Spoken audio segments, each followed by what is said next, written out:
everybody. Welcome back to Toyless of Titles. My name is Justin Stevens, and we're back at you with another episode of Toyless of Titles. This one is another Roundtable episode, kind of a continuum of last week's Roundtable episode where we talked about the wild card round. This week, we're talking about the divisional playoff round, and I swear to you guys, we haven't been able to slap that smile off of Joe's face since this time last week when man, it's pulled it out. So it's feeling like 2011 all over again, man.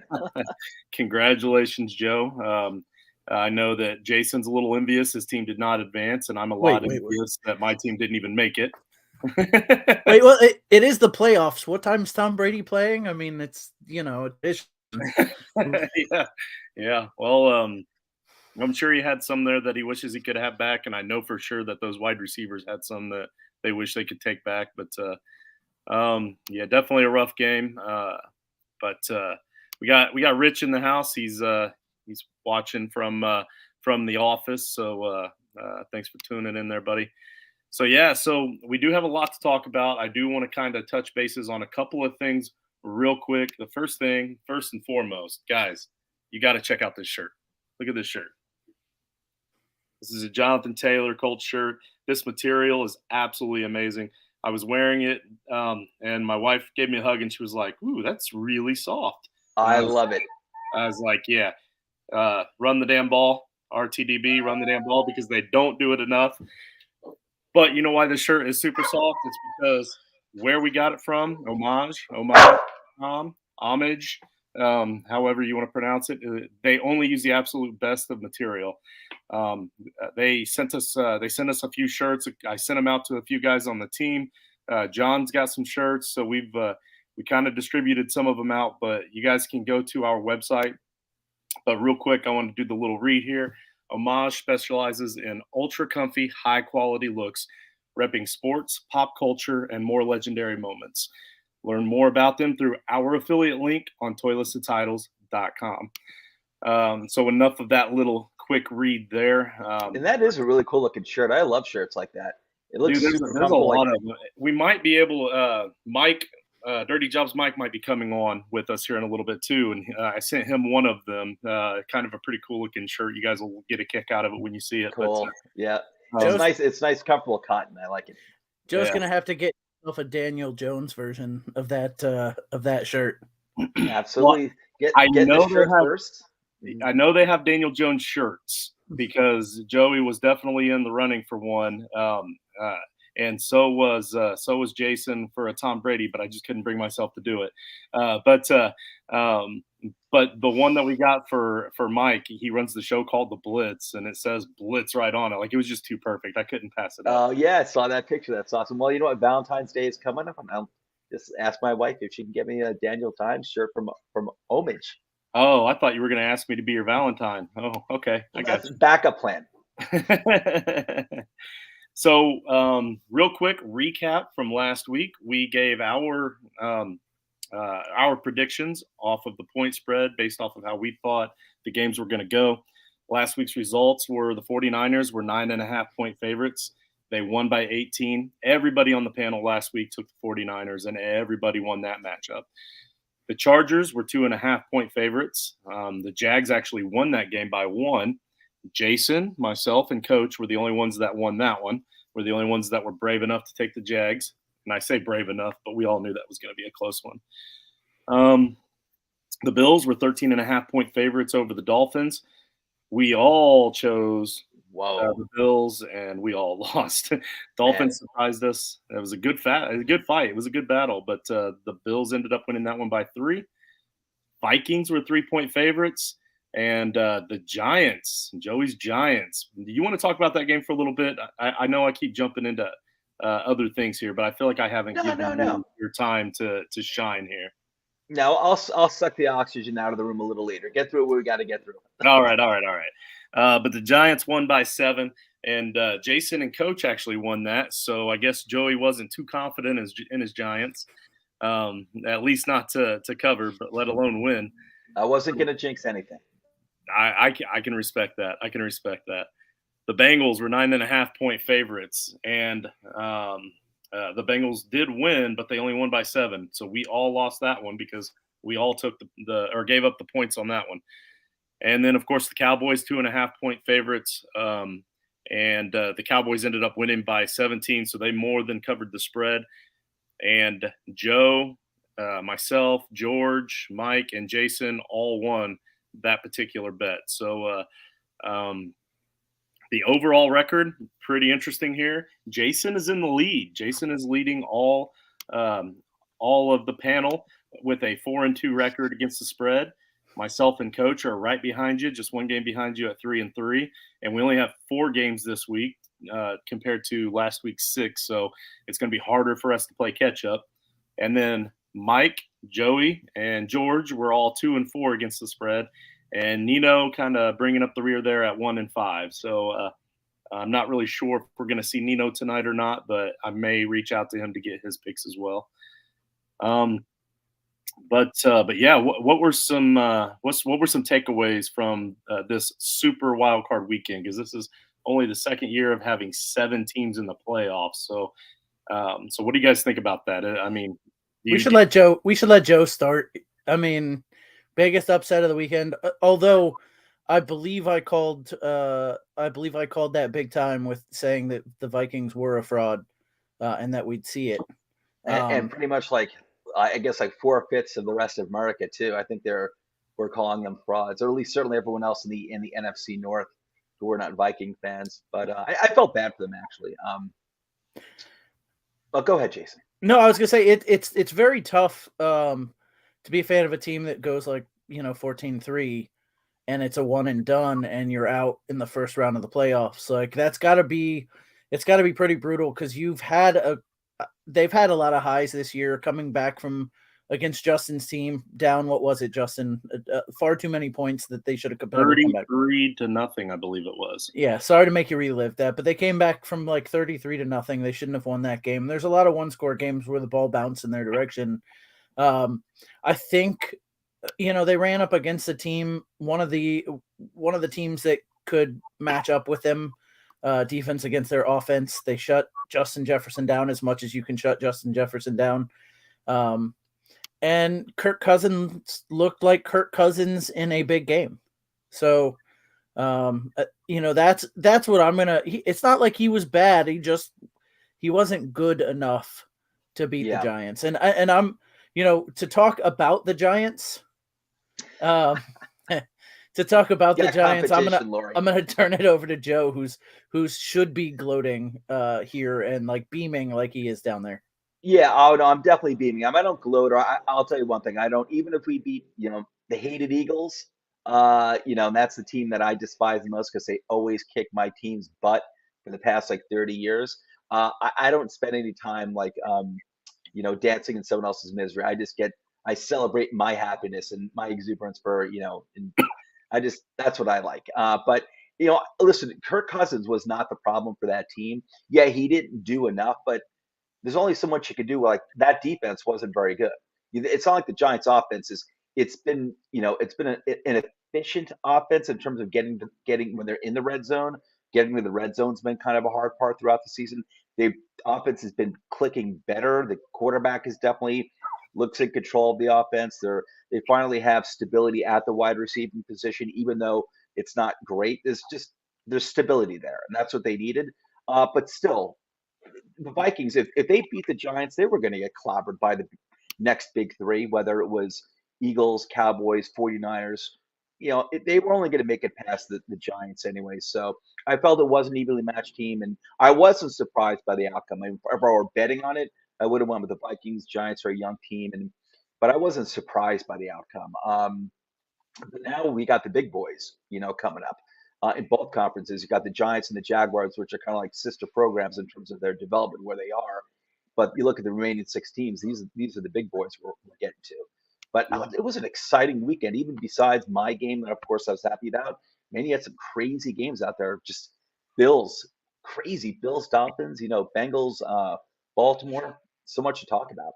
Yeah, so actually, Lori Joe brought this up right before the show, too. It's more of a triangle table discussion tonight, at least until we do have a couple of guys that may be joining us here in a little bit. we highly encourage that on the Roundtable episodes. If any of the guys are in the chat, I've got the link in there. Hop on when you're ready. But yeah, you mentioned the Bengals and Ravens. I was fortunate enough to be able to go to that game. Like, thanks again to my buddy Kenny for hooking me up there. We had a hell of a time. It was a really good time. Great seats. Almost all of the action happened in our end zone as well. Like right down to the Huntley fumble at the 2-yard line. The fumble actually happened in our end zone, and we had the perfect view all the way downfield, watching Mark Andrews play catch up down the field and get pushed in the back with a no call, which I'm perfectly okay with, and and the hometown hero Sam Hubbard, Sammy Boy Hubbard, man, I tell you what, after the Joe Burrow jerseys and after the Jamar Chase jerseys, there were Sam Hubbard jerseys everywhere. I was so happy to see it.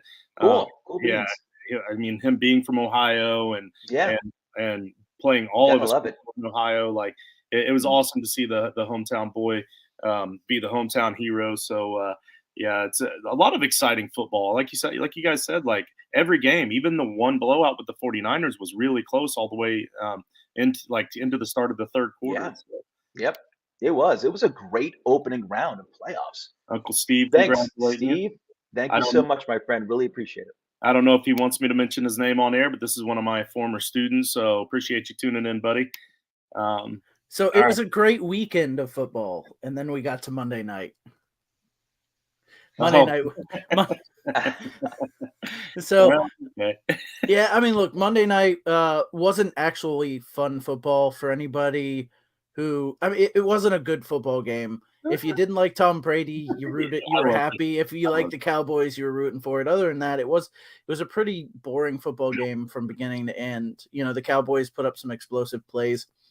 Tampa never really got going. It was like emblematic of their full season. You know, it led to the whole offensive team, basically coaching staff, getting fired. Todd Bowles is going to be able to bring in his team or you know, a team of his own. Because if you remember, it was late when Todd Bowles took over this team because Bruce Arians stepped down after the coaching carousel had been done and staff had been picked. So Bowles didn't have a chance to get his guys. You know, is Bowles the answer? I don't know. We'll see. But I do think it'll be interesting to see who they can come up with. Todd Monking is a name that's out there. He does have some Buccaneers ties. I'd love to take him away from Georgia after back-to-back championships in college and see what he can do. A lot of it's going to boil down to what Tom Brady does. If Tom Brady sticks around, the team can compete again. If Tom Brady doesn't stick around, there's two basic scenarios. If Tom Brady retires, which it doesn't seem like he's going to, Tom Brady retires, Tampa Bay can have some money in free agency. If he actually retires, Brady's cap hit will be much less. You can work with Brady and get some money back. If Tom Brady goes and plays for another team, he's $34 million against the cap next year for Tampa and not playing here. Tampa's going to have to blow it up and start all over. So from a Tampa standpoint, it's really 100% of this offseason is based off what Tom Brady's going to do. Where he goes is probably a discussion for another team, but I don't, or for another show, but I don't see a better team out there for Tom Brady than Tampa. So I think he'd be better off staying here one more year, but you know, I don't know. I in a way, as odd as it sounds, I kind of hope he sticks around because I'm actually finally starting to enjoy watching Tom Brady play. Nate is also on your side down here, Joe. So with that being said, we're talking about the Giants. I don't think the Giants are the first game up that we're talking about, but let's go ahead and get into this week's games. The first game being the Jaguars are going to be playing on the road against the Chiefs, and the Chiefs are 8.5-point favorites. We'll talk about our picks here in just a minute as far as against the spread goes. But this game is the first game. It's a Saturday game at 4:30. Again, Chiefs 8.5-point favorites in this one, and our boy Trevor Lawrence has continued his streak of never ever losing on a Saturday, which is pretty impressive considering he did actually play in college a lot on Saturdays. But even in high school when he had Saturday games, boys never lost on a Saturday. So do we see that streak ending this week? I'm a fan of streaks. Listen, Listen, you keep doing things long enough, all streaks come to an I end. meant I All meant records come. records. I meant records, not your other kind of streaking that you enjoy. Hey, that's what I'll be doing after the show. Hey, I'll do there you anything for. I'm going to put it on Toilets and Titles and do anything for clicks. go. But Can you But, get negative clicks? we'll start losing subs. We'll see. I'm not in my prime anymore. 20 years ago, I would have been getting subs. But There's a good market point. out there for everything. Who knows? Good point. Exactly. Oldmen.com. But you know what? Damn. I mean, I really like that Jags team a lot myself. Listen, all things must come to an end. But listen, we're not picking who's going to win the game. We're picking point spread here. So I'm definitely picking the Chiefs to win. But I'll tell you what. I'll go with the Jags getting the 8.5 points. I will. I like it. And I do believe in streaks until they end, and all things come to an end. But until they end, I like it. I think the Chiefs are a much better team than Jaguars. They're a playoff tested team. You got Mahomes, you got Andy Reid. You can't get more formidable than that. And playing in Kansas City, geez. I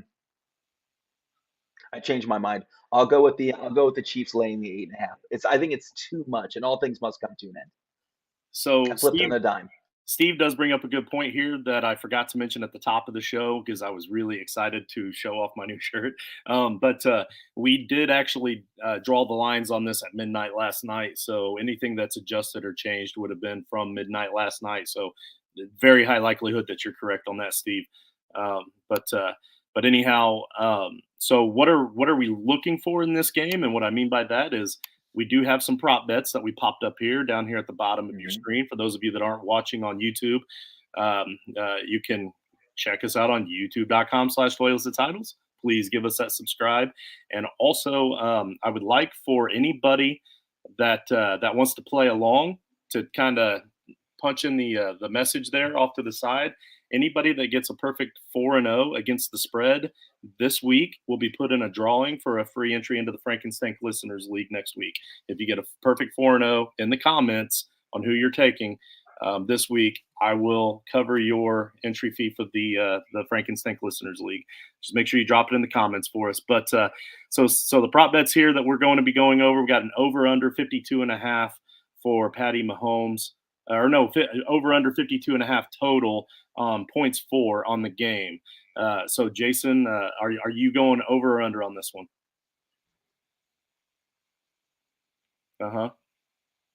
What was the total over under? I was checking the stat. Sorry. 52.5.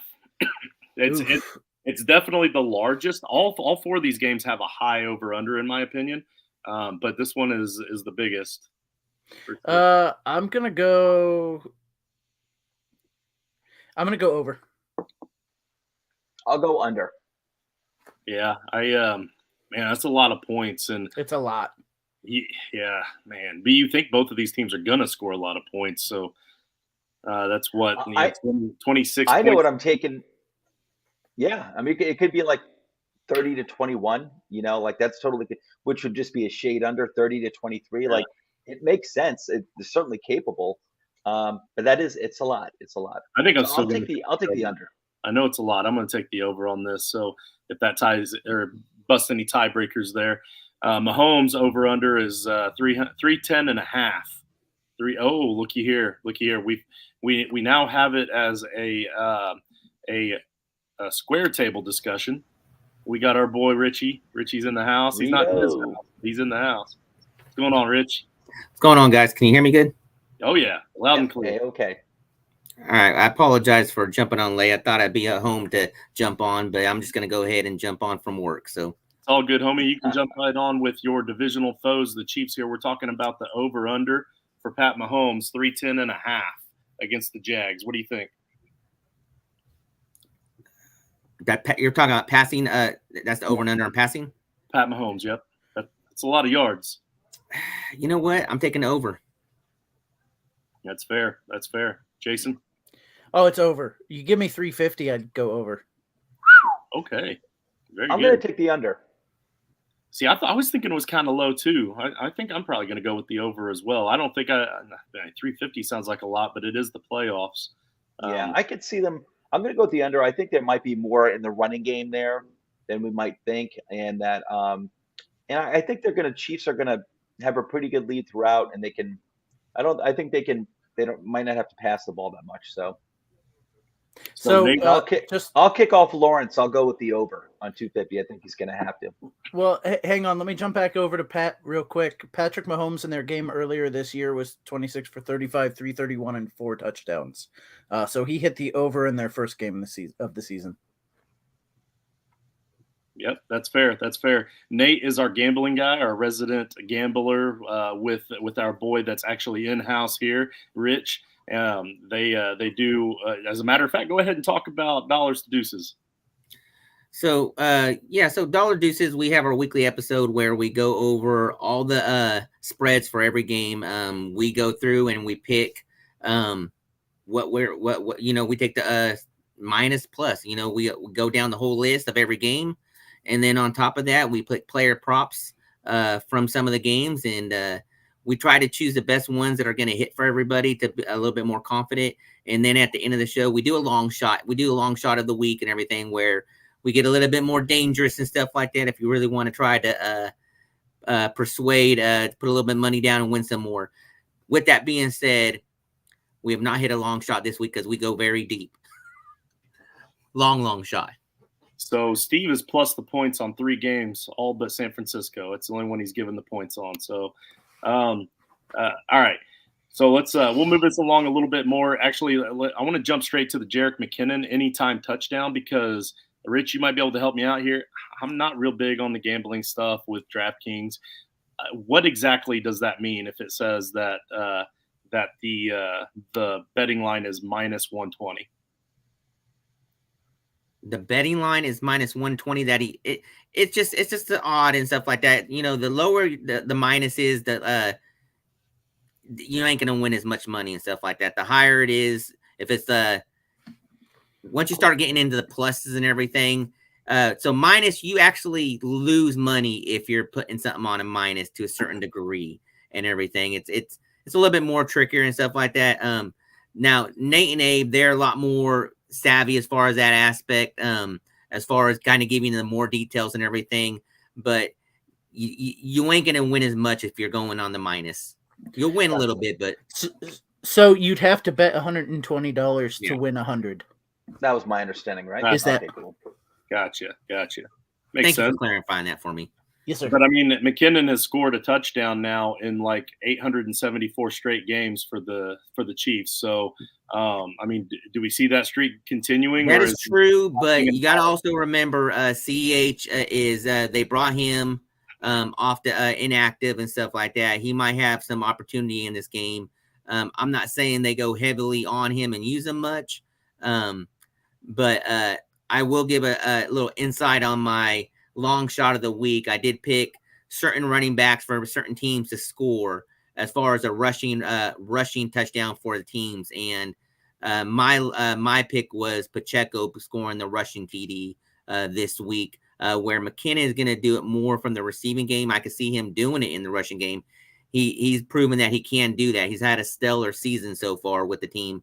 But also remember that CH is back this week, and I don't know if they activate Melvin Gordon with this week and everything. I don't think they will, but like I said, there you go. My man Nate Wallen, he's saying TD, yes. I don't know, rushing, maybe receiving. Fair enough. I mean, I believe in regression. I believe in both positive regression and negative regression. I believe that eventually that streak's going to come to an end. But I also believe that CEH stinks, and I also believe that the Jaguars can be scored upon. So I think the odds are kind of in your favor. So I think I would go with that, and that's probably why, like Rich said, it's a negative number on the bet because it is a little bit more likely than not. So very good. Oh well, here's that explanation that we asked for. Negative 120 is pretty standard. The negative 20 of it is the juice. Okay, now I feel like I'm talking mob talk here. The money the casino is making off of it, basically. Gotcha. All right, fair enough.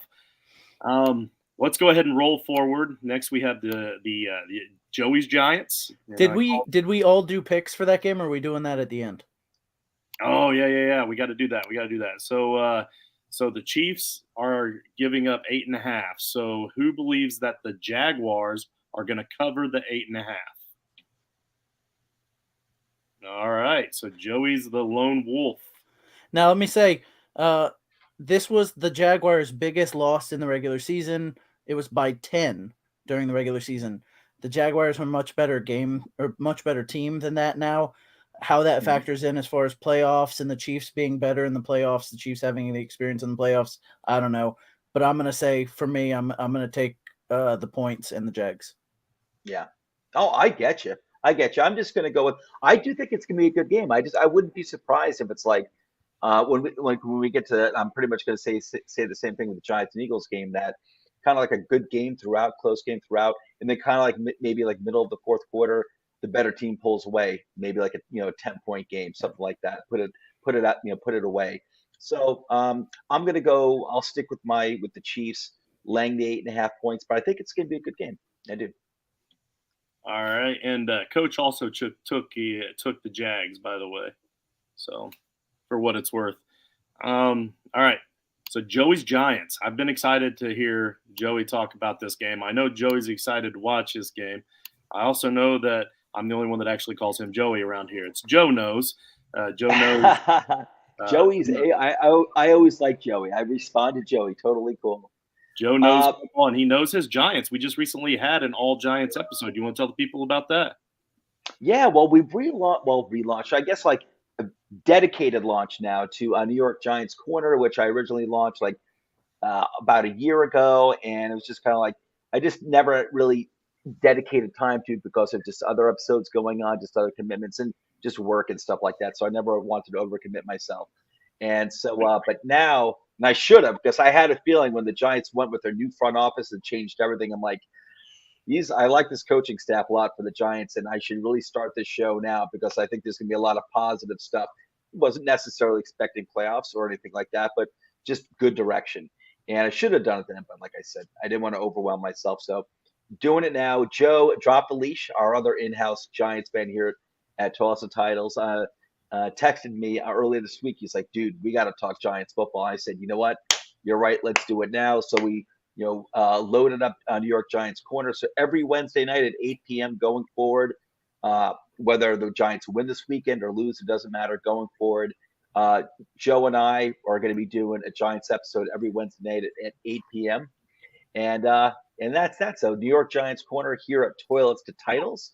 And that's that. So I'm really excited about it. Always happy to talk Giants football. I can talk Giants football forever. But my thoughts on this game, I think like the Chiefs-Jaguars game, I think it's going to be a really good game. Listen, the Eagles, the history here is that the Eagles have always really owned our team. Even when we're better on paper, we'll be lucky to scratch out like a 3-point win. And the Eagles are absolutely, like I said earlier in this episode, Giants and Jaguars, they're both now going up against the real big boys. These are the legit, the leveled up teams.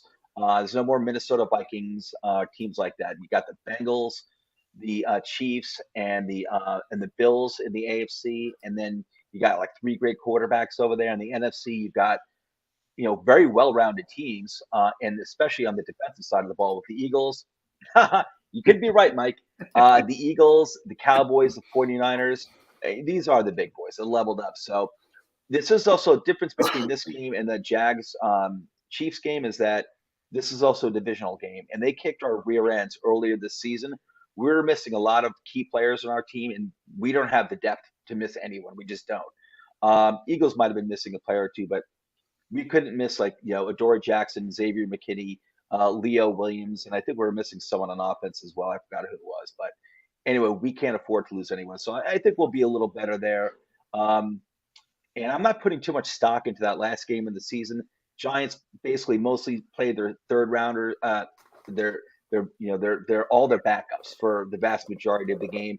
And listen, it was a close game at the end. They kind of got the garbage time touchdown at the end to make it like an 8-point game or something like that. But I didn't even watch the game. I'm assuming with the Eagles, even though they played their starters throughout the whole game because they wanted to secure that number 1 spot throughout the NFC playoffs, I'm assuming they took the breaks off too. Go ahead, Justin. So if they were playing the third stringers for the G-men, would you call them the G-stringers? But anyway, absolutely. Real quick, after that bad dad joke, I'm going to drop you out for a quick second. Joe, your audio just kept breaking up a heck of a lot. We got it, but it just kind of sounded like Darth Vader in a toilet or something. So interesting. Oh wait, well, maybe it's not now. Maybe it got better there at the end. Okay. I heard him fine, Justin. Okay, well maybe it was me. Never mind. Yeah, same here. It was clear the whole time to me. All right. Well, real quick. Let me finish this off real quick. And that the thing with the Giants in the last game is like I didn't even watch the game, but I would assume the Eagles. Yeah, Jalen Hurts was playing. I'm assuming they toned things down, and because they didn't really have, they were up 16-0 at halftime. A lot of people were like, "Ooh, the Giants kept it to an 8-point game." I think the Eagles toned a lot down because they didn't need to show everything. They could play it safe. Jalen Hurts was playing injured, so I think they just they scaled it back, especially after taking a big lead at halftime. Eagles are a much more talented team than the Giants, but I gotta say I have a feeling about this game, and it's not my logic that's saying that. It's just a gut feeling that there is an upset in the air in this game, and so I am going to take the Giants getting the 7.5 points. I'm picking the outright win. Sounds ridiculous, but no, I like it. Yeah, just something in the air. I like it. So that was a lot of insight there. We do have 2 more games to cover, so let's get straight to the prop bets here. Oh, you got something else, Jason? No, I was just gonna say that it's bold to call an outright win. He I like it, especially considering he just jinxed his team. So when they lose, remember whose fault it is. It's me. Full blame. Full blame. That's all right, it's on man. me. You're a fan. You got to stand up for your team. I've been known to pick against my team plenty of times, and like I said, this time it's it's kind of a feeling, man. Hey, listen, Eagles. This is like Dream Team Eagles 2 from 12 years ago, except this team is actually much more talented. They got the number 1 seed. They should be winning. They should actually be kicking my team's rear end. You got to go do it, man. You got to go do it. I'd like to point something out too, though, as well. Jalen Hurts still has to prove himself in the playoffs. He's 0-1 in the playoffs. Danny Dimes is 1-0. There we go. All right, the over/under on this game is 48.5. For me personally, I think this is an easy under. I think just like Joey said, I think the Giants at the very least they keep it close, and I think the Eagles keep it close. And personally, for them to both be able to keep this game close, I think both defenses are going to have to step up, and I believe they do. So I'm going to go with the under on 48.5 pretty easily for me. What say you? Any use? I'm taking under. All right. 48.5. I'm gonna go over. I'll take the over. Yeah, damn. Let's see. I will go. It's 48.5. All right, I'll go under. Next we've got Daniel Jones over under 44.5 rushing yards. I think that's really close, man. Vegas really knows their stuff. I think I'm probably going to go under on this just because I called the defenses to step up. What do you got, Jason? I'll give me the over again. I'll take the over on that. Yeah, smash the over on that. I think I've been saying it for weeks now. You got Thunder and Lightning on the Giants, which Thunder is Barkley and Lightning is Daniel Jones. So that's the new Thunder and Lightning of the Giants. Yeah. Well, I mean, what I like about it, too, is that it seems like a lot of Daniel's runs they're not designed runs. I mean, there may be 1 or 2, but it's really like if it's not open, he's reading quick. If it's not open, he's taking off if there's a lane. And a little history here, too, is that he has had long runs against the Eagles before. This is a different team. This is a better Eagles team. Listen, the notorious turf monster got him in that one game, became a meme and everything gif. The guy ran like 70 yards and cornerbacks were not catching him. And the following game after that, he ran in for like a 35-yard touchdown. So again, there's some history there, and it is a different, it's going, it is a better Eagles defense, but He's done it before against the Eagles. I have to go back because we've got, for the listeners, people aren't watching, we've had a couple comments here about Giants winning isn't an upset. They played a soft schedule. They played that Gonzaga 10-ply schedule. Look, I get it, but you know who was on their schedule twice? The team they're playing. Yeah. Like you can say they had a soft schedule, but they played this team twice. Yes, it's tough to beat a team 3 times in the same year. I get that. It happens. But it does happen, and you can say it was as easy as you want, but the schedule included the team that they're playing, and they beat them twice. Yeah, they beat the best team in the NFL twice. I have to give them credit. I don't even really buy did they that beat the Cowboys twice? I don't think so. Hey, so Joey, earlier you mentioned something about the Vikings being a mirage, or not a mirage. How did you put it? I didn't say that. Other people were saying that they were a fraud. They were calling them frauds. Yeah. That's what I was saying about the Eagles at the start of the season, before the season ever even started. And also about 3 years ago, and this is on record somewhere, we can go back and watch the tape somewhere. This was probably the first moment that John probably realized that he chose the wrong guy to get into this business with. He probably should have just stuck with Nate when they started this thing up. But I had said about 3 years ago that the Giants were about 3 years away from being real contenders, and now they're just one game away from being in the NFC Championship game, which in my mind makes them real contenders.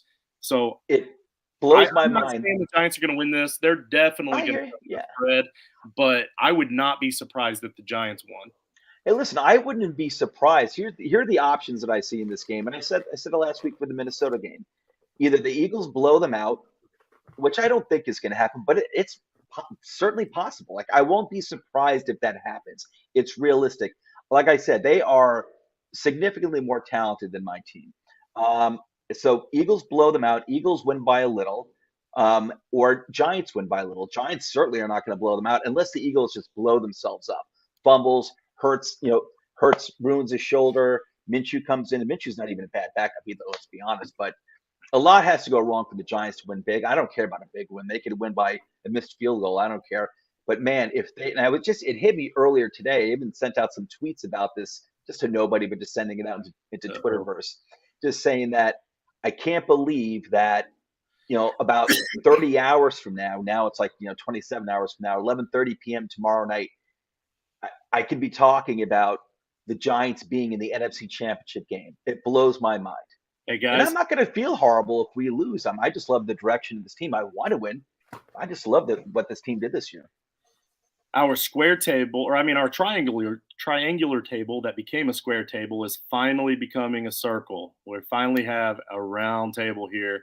Welcome everybody. Jared from P2P, Jared from Beach, Jared from Your Hearts, Jared from Toilets to Titles. How's it going, Jared? What's up, fellas? I just wanted to make sure we had a full table, and it's time to eat. Look at that beautiful hair. Oh man, I'm that jealous. It's a little messed up right now. Got my cowlick going, so I have to wear hats for a reason. That was a topic of conversation for the chat earlier today, but I didn't know if you were jumping in to chime in because you had a big disagreement or a big agreement with something that's been said. Well, I just want to make it a full table, and I'm kind of catching up. It is kind of crazy the Giants have a chance to, do it again. Come in as a wild card team and blow the doors and upset the Eagles, and 7.5 points. Man, watch out. If Daniel Jones plays like he did last week, the Eagles are getting beat. Yeah, this isn't the same team. The Giants were a lot more talented in 2007, 2011. I don't think we even realized it in 2007 was they actually won the Super Bowl, but it's not the same team. Well, yeah, they had three wide receivers who all won the Biletnikoff on that team. So, all right, so we have 2 more games we gotta get to with about 20 minutes left here, but so we're gonna move on from these other prop bets. But you guys have seen them down at the bottom. If you're listening on the pod, go back and watch youtube.com/loyaltitles. Watch the episode. You can see them down at the bottom. But you can also chime in if you have a specific over-under or a specific bet that you're thinking and you want some advice. Guys, we're watching the chats. We will get back to you before the game start. I'm going to be checking them personally tomorrow morning as well. The next game I'm going to get to is kind of the game of the week. I get that. Oh, Jason, yeah. We got to pick the game, though. Oh, we do got to pick the game. All right. So it's the Eagles minus 7.5. The Eagles are giving up 7.5. Who on the board here thinks that the Giants are going to cover the 7.5 spread? All right, so we got a full boat. Very good, very good. And again, for what it's worth, Coach is taking the Giants in the points as well. You're not all just doing that to be nice, are you? To be nice to me? A divisional game. We saw it we saw it twice last week with two teams in much worse condition than the Giants, where starting quarterbacks were out and they kept it close against divisional opponents in the playoffs. I learned my lesson from last week. Now, I will say this much, though. How often is it that an entire panel all goes one way and then the other thing happens? So, but still, all right. So, in my opinion, the game of the week, especially because of the Damar Hamlin situation that happened a few weeks ago, we've got the Bengals against the Bills. The Bills are getting 5.5 in this. Great inspirational game. I think this could be a hard-fought game. In my personal opinion, I think the Bengals right now are playing better football, even though they both kind of played like crap last week. And I feel like the Bills, though, have that, what I call the Hamlin effect going on. So I think this could be a battle. What do you guys think? So I picked the Bengals to win the Super Bowl just based off the way they've been playing. I think when they are playing at their best, they're the best team in football. And before the Hamlin thing happened, the Bengals looked like they were getting ready to take the Bills out behind the woodshed. And look, NFL, the games were long and we were only into the first quarter. They were driving again on their second drive to go up 14-0. That was likely the outcome of that second drive. I'm taking the Bengals, and like I said, I honestly, I get it, the Hamlin thing, and the Bills are going to play their heart out to try and win this game. I pick the Bengals with the points, and I pick the Bengals just to win. Rich, what do you think of this game? So you're right on as far as what was going to happen in that last game. I think the outcome of this game right here is, if this was being played at Cincinnati, the Bengals would win this game. The fact that it's being played at the Bills, I am picking the Bengals to cover, but on the same token, I think Bills pull this off with it being advantage to them being home and everything. I know Allen didn't play the best game last week, but I think being at home, I don't know, maybe he turns it around this week. I picked the Bills to win the Super Bowl this year, so I'm sticking to my statement of them winning. So they have to pull it out this week. The thing is the Bengals have 3 offensive line players that starting line that might not even play the game and everything. So I don't know how that factors in, but Bills being at home is what's going to be the factor to pull it off. But the Bengals do cover by field goal. So Steve chimed in the chat here. He wants to know what we think about them already selling AFC Championship tickets for the Bills and KC. I have not seen that. Has anybody seen that? Nope. No, but that'd be at a neutral field, right? So that's why they're trying to get ahead of it. It'd be in Atlanta. Yeah. So I mean, they're just trying to. If it doesn't happen, they just give them a refund, I'm assuming. Yeah, but they're trying to drum up interest because, like Atlanta, you're going to have people to travel, but Atlanta's not particularly close for either team. So they're just trying to fill the stadium. I don't mind it.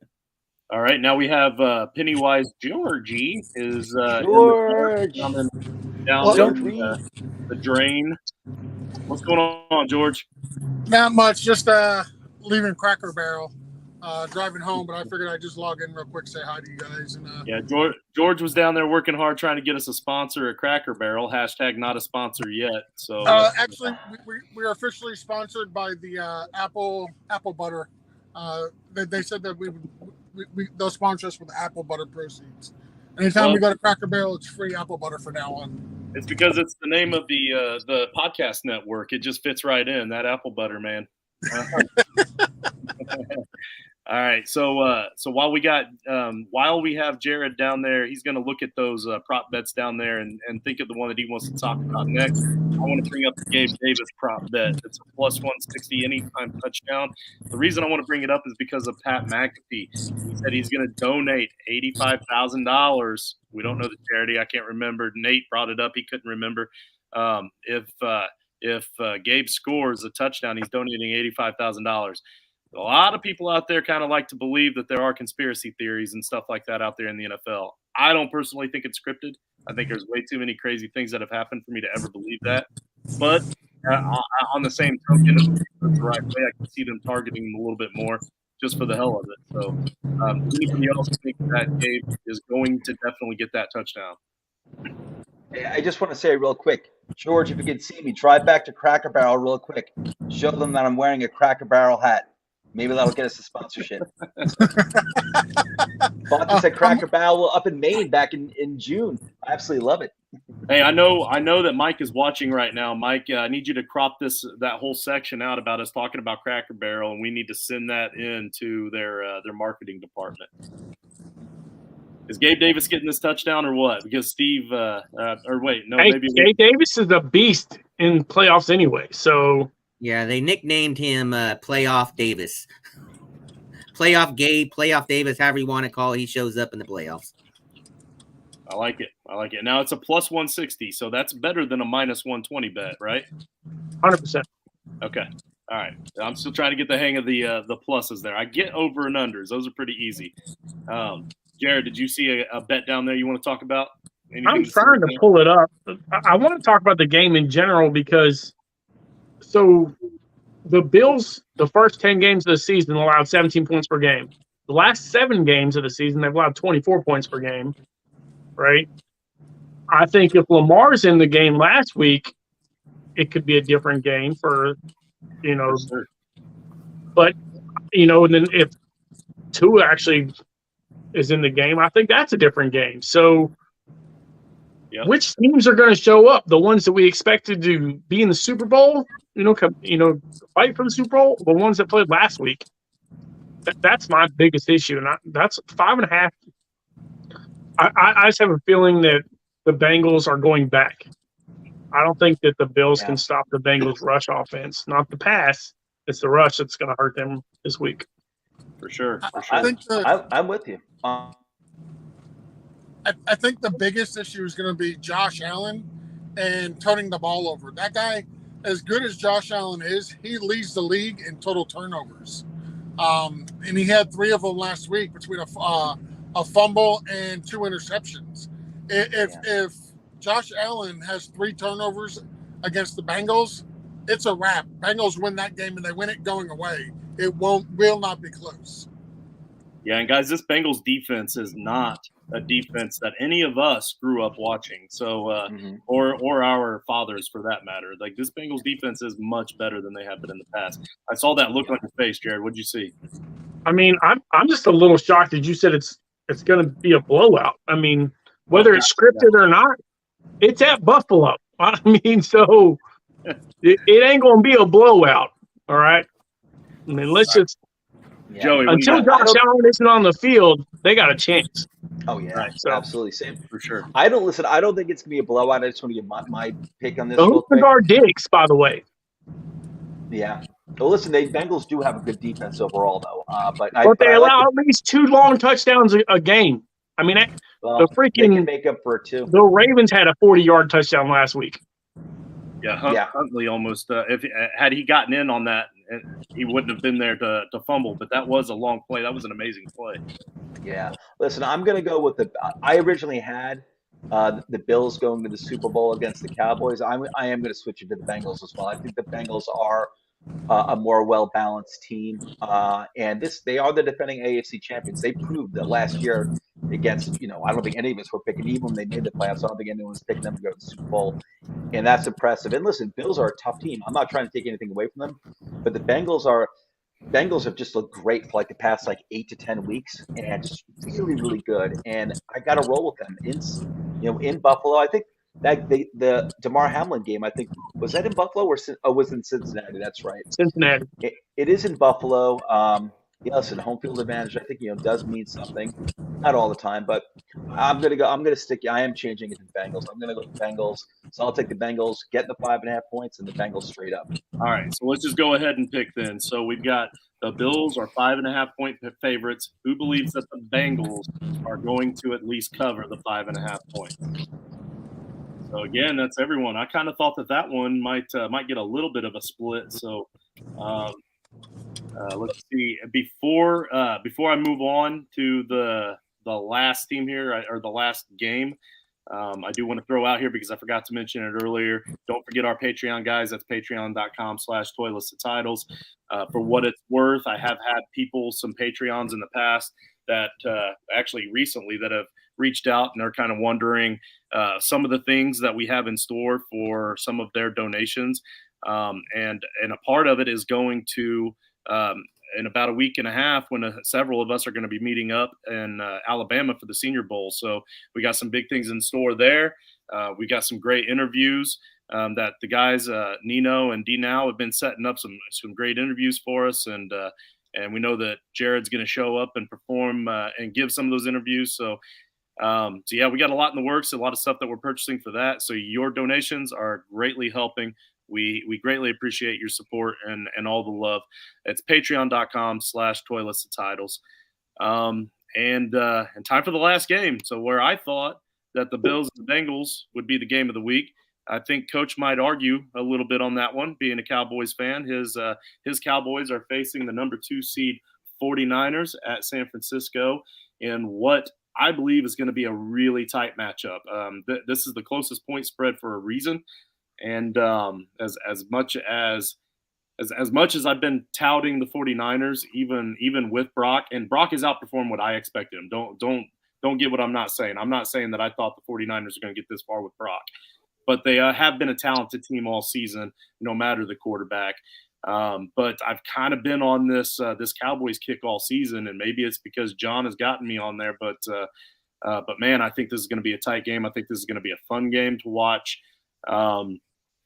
And what I want to know is Micah Parsons. I want to know if he comes out and plays another game like he did last week, where he's just kind of all over the field. He's kind of got his helmet is in a little bit of everything. Is it possible? Are we going to see another great IDP game with both of these teams? Our IDP guy, Jared, down there is shaking his head. Low scoring game, you think? I don't think it's going to be low scoring, but I think there's going to be a lot of big defensive plays. I think Bosa has a big game. I think Parsons has a big game. I think Diggs could have a good game. I think Greenlaw has a good game. Warner, I think it's going to be back and forth. And, what's going to win is going to be defense. I don't think we're going to have a mess up play like we did, with Dallas when Dak took off, slid, and then the ref got in the way and caused the game to end, on such a goofy play the last time I played in Dallas. And I think it's going to be very close. I love the 3.5 line, but I've got the Cowboys going in and give me an upset. So George, we've got the Debo anytime touchdown is at 140 right now. Mm-hmm. So Debo Samuel's plus 140 touchdown against the Cowboys. What do you think, George?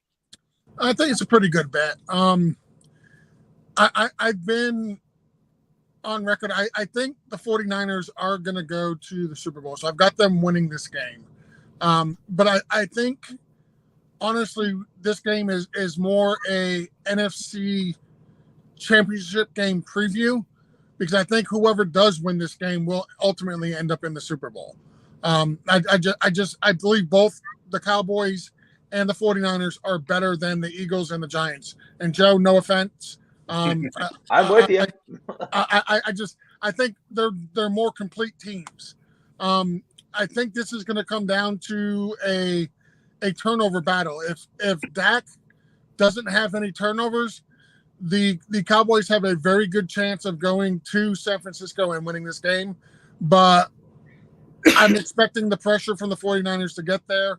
I expect Hufanga to have a big game. I expect Bosa to have a good game. I'm going to go with the 49ers. But to answer your question with Debo getting a touchdown, I think that's a pretty solid bet. I think he does get at least 1 and possibly 2 touchdowns this week. Yeah, Coach and I were talking earlier today, and I told him the same thing. I think this is the NFC Championship game for sure. Rich, we've got over-under on Dak's passing, 253.5 yards. Man, that is a real tight one based off the defense that they're playing up against. But I like to think he squeezes it out and gets over that 253, maybe 275, 280 passing. Nice. I saw a couple of head nods there. I think we're kind of all in line there. What about Jason? No, you think it's going to be under? Yeah, I think it's going to be under. Look, he's going to have to throw it because I think they're going to be behind most of the game. But I think that 49ers defense is going to get to him and get to him quick. I think it's going to be an under. Okay, so if you think they're going to be behind, Jason, Brock Purdy over under is. I mean, Geno Smith had 253 last week. Yeah, I mean that's divisional. I think those teams know each other. Geno's seen him twice already, and he's still got 253 yards. That's a rivalry. I would think that would mean more. Is it a rivalry for Geno though? Like it's not. Boy, he's got rivalries all across the league, doesn't he? Not starting. The team it is. I mean, I'm just telling you. Brock Purdy went for over 300 against Seattle, but everybody does that. 253 against them is. I mean, give you an idea. That's pretty much what he averaged all season. So I love 253. That is a great number. Anyway, so back to my original question. If you think that they're going to be down, so we've got Brock over under 236.5 passing yards. Jason, what do you think about that one?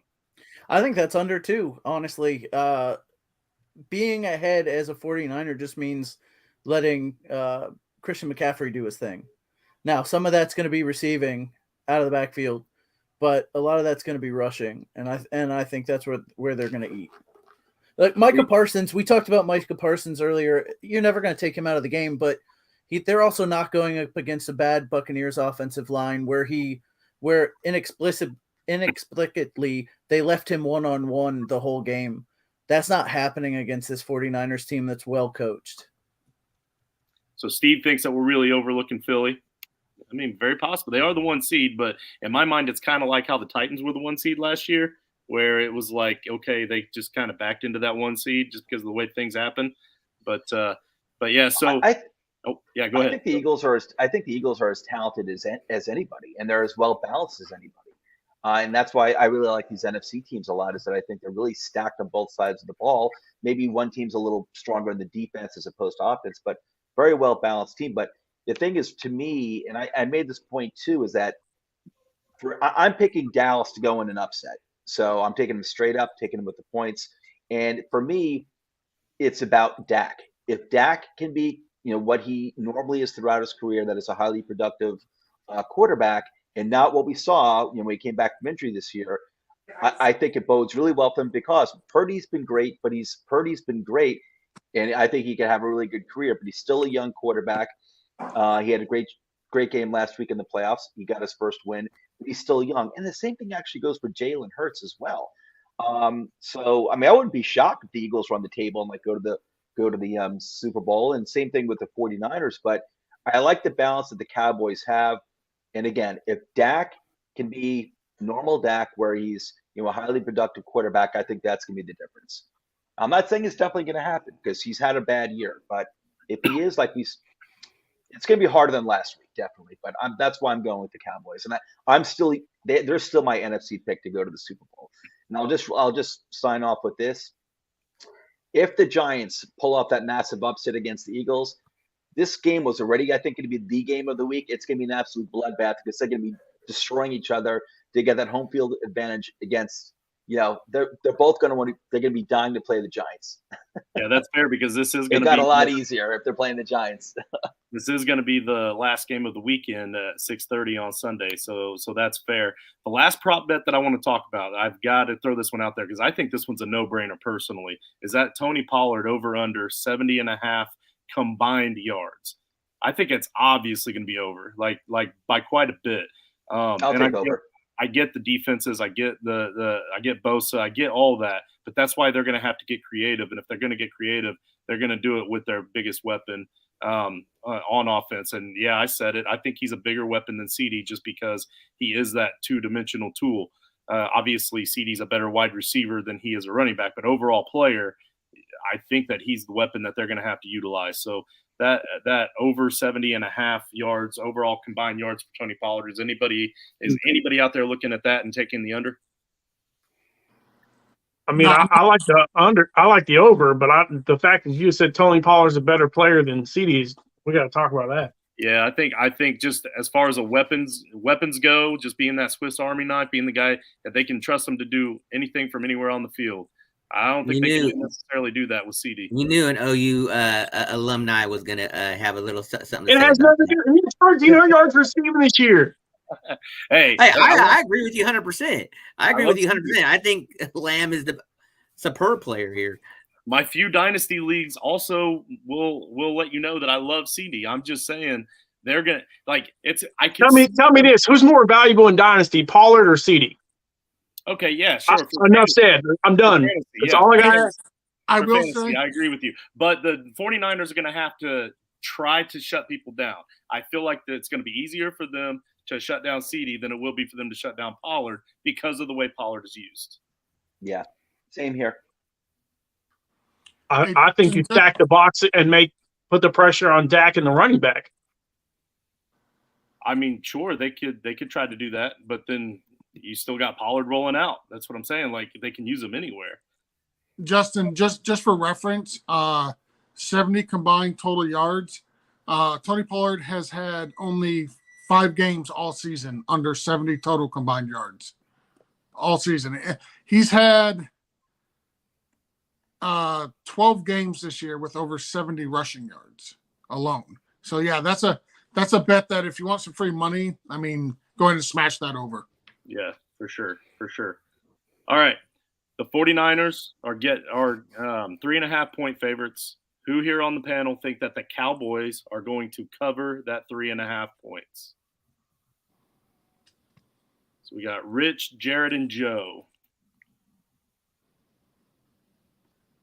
All right, I've got it down, and I am curious because I didn't really look at Coach's picks beforehand. Coach has taken the 49ers. He's given up the 3.5, and that might be a little psychological play for himself. I understand. He also took the Bucks. How'd that work out? Yeah. Kind of like Joey going against his Giants last week. So I get it. Not this week, and now I'm just going with the cosmic vibe that I'm getting. Hey, we're pushing on time here, but Jared, I want you to tell the viewers why we're pushing on time. What do we got coming up next? So we got a P2P. We have a possible interview. We're just waiting on the facts if he's going to come in or not. DJ Uangale's dad, Dave, is going to visit with us today. So if you want to stick around, we're going to do a 12-player mock draft. My top 12 and his top 12 for the 2024 season. Just players to talk about, and just some highlights of the P2P and stuff we're going to come up talking about going to the Senior Bowl as well. So outstanding. And Cool. The Senior Bowl, man, guys, we are super stoked about the Senior Bowl. This is big things. Like this is big for our brand right here. So we're pretty stoked about this. It's going to be fun times. It's going to be busy work though. It's going to be a lot of busy work, but I think we're up to the challenge. We got a lot going on, but does anybody else have anything they want to add to the roundtable before we hop out of here? George does, but he's muted. Yeah, I just realized I was muted. Real quick, I want to plug tomorrow. We're going to be debuting a new show coming out Saturday afternoon, Between Two Urinals. The first episode, it's going to be a debate style show. It's kind of like First Take and Undisputed, at least in the format. The very first debut show is going to feature Jason and Dirty Jobs Mike. They're going to be debating the better dynasty quarterback, Trevor Lawrence or Justin Herbert. Which should be, yeah, Jared, exactly. It's going to be a good debate. So looking forward. It wouldn't have been a debate before this season, but it is the debate now. Oh, it's definitely a debate now. Yeah. I will say this: myself, Jason, and Mike all wanted the Trevor Lawrence side. So that's just a little sneak peek. But that's going to be debuting tomorrow afternoon at some point. Mike will edit it up and release it. And we're going to try to do that once a week, bringing guests from different shows to debate the panel of the T2T guys on different topics within the NFL. Outstanding. All right. One last time, I just want to remind everybody that if you type in the chat your 4 picks against the spread, you get them all right. I'm going to do a random draw. between everybody that gets them all right, and somebody's going to win a free entry into the Frankenstank Listeners League next season. So thanks a lot, guys. Make sure you stay tuned for P2P coming up next.